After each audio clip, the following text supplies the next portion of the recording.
Hello नानी हो। आज म तिमीहरूलाई क्लास 10 को 2018 को क्वेशन मैले ए ग्रुप र सी ग्रुप को ए र बी को गरिसकेको छु। आज तिमीहरूलाई म सी ग्रुप को क्वेशन गराउँछु। त्यो सी ग्रुप को क्वेशनमा तिमीहरूको 2 मार्क्स को क्वेशन हुन्छ। जम्मा कतिवटा गर्नुपर्ने हुन्छ? 6 वटा गर्नुपर्ने हुन्छ। 2 into 6 अथवा 12। तर तिमीहरूलाई यहाँ क्वेशनमा हेर लेखिएको हुन्छ। Question number 3, answer the following question in brief. Alternative ब्र्याकेटमा हेर, अल्टरनेटिभ शुड बी नोटेड। यहाँ तिमीहरूलाई के पनि दिएको हुन्छ? जम्मा 6 वटा क्वेशन गर्नुको निम्ति 12 वटा क्वेशन दिएको हुन्छ। बुझ्यौ त? र तर तिमीहरूले 12 वटामा और जानेकोलाई पनि गरेर 12 वटा मिलाउनु होइन। जस्तो क्वेशन नम्बर 3(1) मा दिएको छ, how are the deflection hollows formed. यो गर्नु पर्यो या त और व्हाट इज आइसबर्ग। दुईटामा एउटा गर्नु पर्यो। तर तिम्रो 3.2 को क्वेशन जुन चाहिँ छ त्योसँग तिमीले के गर्न पाउँदैन, अर्थात् या त माथिको क्वेशन गर या त और गर। जम्मा 6 वटा हैन। र त्यसरी नै 3.2 मा क्वेशन छ। यो क्वेशनहरु तिमीहरूको खातामा मैले भनेको छु वर्कबुक बाहेक, डेस्क वर्क बाहेक अर्को एउटा खाता बनाउँछौ फाइनल र सेन्टअपको लागि। त्यो खातामा चाहिँ यो क्वेशन आन्सरहरु लेख्छौ। अनि 2018 को क्वेशन तिमीहरूको निम्ति के छ? एकदमै इम्पोर्टेन्ट छ। त्यसपछि नेक्स्ट आउँछ व्हाट इज चिनुक। अब चिनुक गर्यो भने गर हैन। चिनुक भनेको के हो त्यो गर, होइन भने त्यो जान्दैन भने के गर्छौ? What is apogean tide. Apogean tide, what is apogean tide या त चिनुक गर्छौ। ओके। त्यसपछि क्वेशन नम्बर 3 मा छ what is segregation of waste material done, or what do you mean by recycling the waste. यो दुईटामा एउटा गर्छौ। त्यसरी नै 3.4 क्वेशनमा name two physiographic division of Karnataka plateau. या त यो गर्छौ या त or mention two purpose of rain water harvesting यो गर्छौ। ओके। र क्वेशन नम्बर 3.5 मा छ state importance of terrace cultivation. Terrace cultivation भनेको के हो? Or what is sustainable development. Okay. दुईटामा एउटा गर्छौ। त्यसरी नै 3.6 मा छ what is mean by satellite imagery. या त यो गर्छौ या त और डिफाइन टोपोग्राफिकल म्याप यो गर्छौ। त यहाँ तिमीहरूले पिछाडी हेर 3.1 3.2 1.3.1 3.2 गर्दै कतिवटा जम्मा 6 वटा क्वेशन भयो। अनि त्यसरी नै त्यो 6 वटा क्वेशनमा तिम्रो मार्क्स कति दिएको छ? 6 वटा क्वेशनमा मार्क्स छ 2 into 6 अथवा 12 मार्क्स छ। त म यसको आन्सर एक एक गरेर म तिमीहरूलाई पढेर सुनाउँछु। त नम्बर 1 को क्वेशन के थियो? How are the deflection hello formed हैन। त त्यसको आन्सर हुन्छ blowout or the deflection hollows are sandy depressions found in the desert region. Okay. They are formed by the removal of sand from a region by wind. They are commonly found in arid region or coastal region where there is sufficient sand cover. For example, Qatar depression, Egypt. यो भयो तिमीहरूको number 1 question को answer. अब number 2 मा छ त्यसैमा छ और अगर यो गरेनौ भने के छ? What is iceberg. यो 3 मार्क्स को क्वेशन को निम्ति पनि यो आन्सर दिन सक्छौ। म लामै आन्सर तिमीहरूलाई मैले बताइदिँदै छु। What is iceberg. आइसबर्ग भनेको के हो? The huge block. लेख है तिमीहरूले, बुझ्यौ त? खातामा लेख्छौ।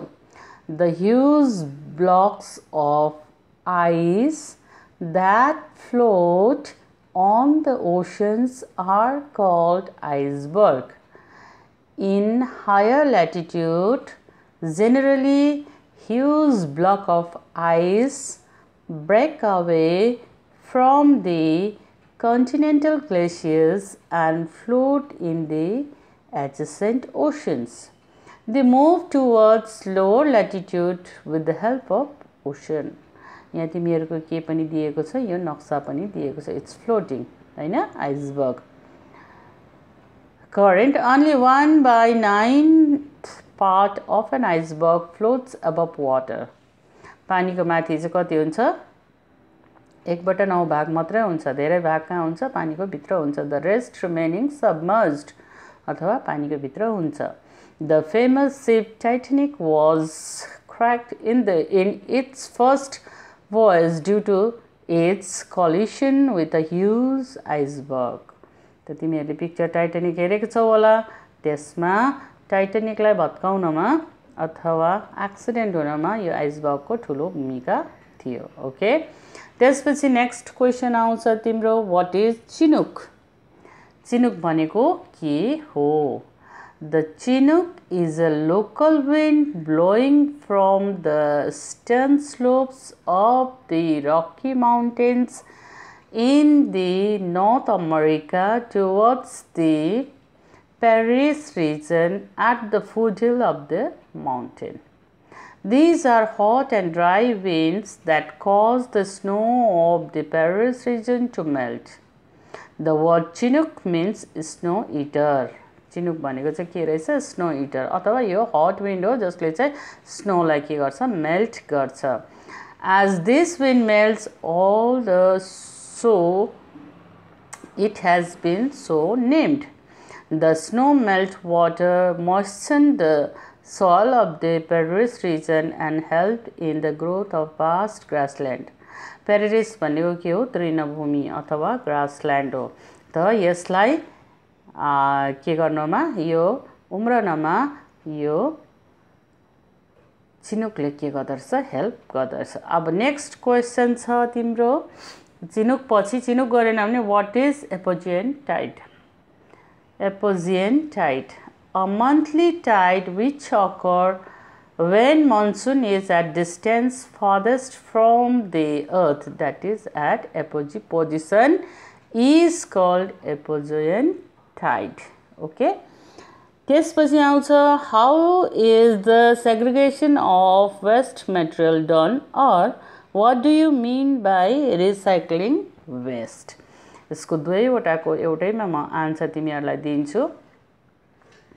लेख्छौ तिमीहरुले, the main purpose of waste management is the segregation of waste material. From this purpose, solid waste based on the interaction of the waste materials with the environment as well as nature bracket close are divided into two types: biodegradable waste and non-biodegradable waste. Among the waste material, biodegradable waste are those that get degraded and absorbed back in nature with the help of the microorganisms present in soil or water. For example, vegetables, leaves, flowers, roots of the harvested crops, etc. On the other hand, the waste that do not get degraded or broken down by the microorganisms present in the environment and may remain as it is after they are discarded are called non-biodegradable waste. For example, plastic, glass, polythene, DDT, etc. They are harmful to the environment. Segregation can be done according to the nature of waste, and afterwards they are filtered, reused or recycled. For this, in many developed countries, domestic waste are segregated into biodegradable and non-degradable waste and are sorted separately. So, this is the answer of your question. What do you mean by recycling the waste? Okay. Then next question is, name the two physiographic division of Karnataka Plateau. त्यसको answer हुन्छ, the two physiographic divisions of Karnataka Plateau are Malnad and the Maidan. Okay. Then next question or questions mention the two purpose of the rain water harvesting. Two purpose of rainwater harvesting.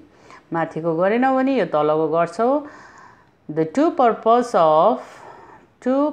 of rain harvesting are, number 1, to increase groundwater reservoirs. Number 2, to increase the water reserve from irrigation by storing the rainwater during the rainy season.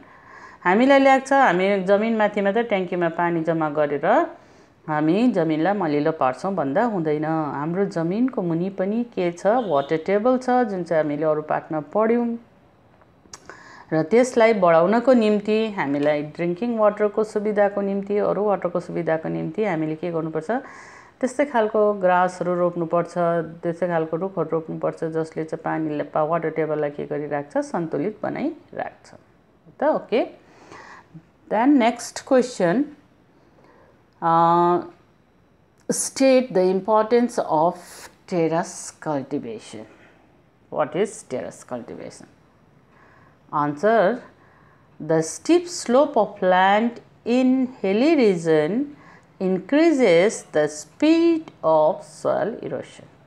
Okay. In terrace cultivation, the slope is cut into steps or stairs resembling a terrace. Thus, the general slope of the land is reduced and flat stretches of land are created along the hills. This helps to reduce the speed of running water, thus reducing soil erosion. Terrace cultivation is commonly practiced for the cultivation of rice, wheat, soybean, etc. Hence, terrace cultivation is of immense importance in reducing soil erosion and helping in soil conservation in the mountainous area. Okay. यहाँ मैले देखाइदिएको छु, यो मैले गुगलबाट निकालेर तिमीहरुलाई देखाएको छु. यहाँ तल टेरेस कल्टिभेशन को के पनि दिएको छ, परिभाषा पनि दिएको छ. अगाडि मैले जुन चाहिँ भने त्यो पनि लेख्न सक्छौ, हैन भने यो पनि लेख्न सक्छौ. तिमीहरुले यहाँबाट यो माथिको नक्साबाट बुझ्न सक्छौ टेरेस भनेको के हो. सिडीदार ड्याङ बनाएर पहाडमा जुन चाहिँ खेती गरिन्छ त्यसलाई के भनिन्छ, टेरेस कल्टिभेशन भनेको छ. अकॉर्डिंग टु गुगल्स डेफिनेसन त्यो पनि यहाँ दिएको छ, यो लेख्दा पनि हुन्छ.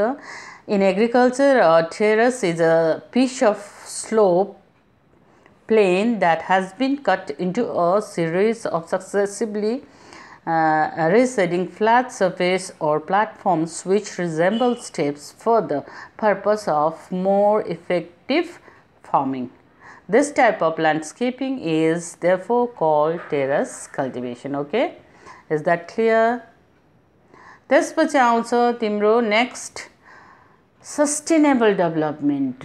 और मा दिएको छ तिमीहरुको what is sustainable development. Okay, the sustainable development भनेको, sustainable development is the idea that human societies must live and meet their needs without compromising the ability of future generations to meet their own needs.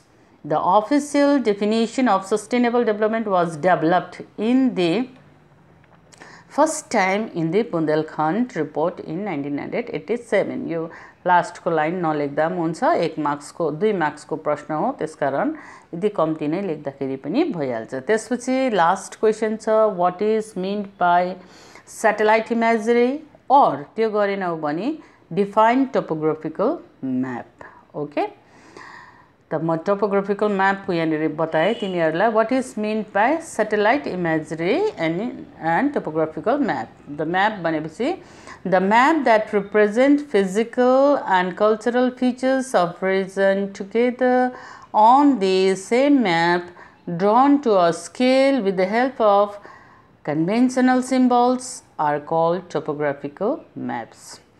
This type of map is prepared on the basis of primary data obtained by surveying a particular area. The topographical maps are prepared in India by Survey of India. This organization was established in 1767. Its headquarters is situated at Dehradun, Uttarakhand. यो धेरै वर्ष अगाडि ब्रिटिसकै कालमा बनिएको हो। Okay, त यहाँसम्म भयो तिमीहरूको यो question. And what is meant by satellite imagery छ, त्यो पनि तिमीहरूले आफ्नो किताबबाट गर्छौ, त्यो सजिलै छ। सैटेलाइट इमेजरी भनेको टोपोग्राफिकल म्यापको ठिक्कै उल्टो जस्तो मान्दा पनि भयो, जुन चाहिँ माथि सैटेलाइट पठाइएको हुन्छ स्पेसमा, त्यसले फोटो खिचेर पठाउँछ। जस्तो हामीले यहाँ बसेर विभिन्न कन्भेन्सनल साइन अथवा स्केलहरू युज गरेर हामीले जुन चाहिँ टोपोग्राफिकल मैप बनाउँछौँ हैन, त्यो स्केलमा हुन्छ, त्यस्तै माथिबाट चाहिँ फोटो खिचेर पठाएको हुन्छ। त्यो केले पठाउँछ,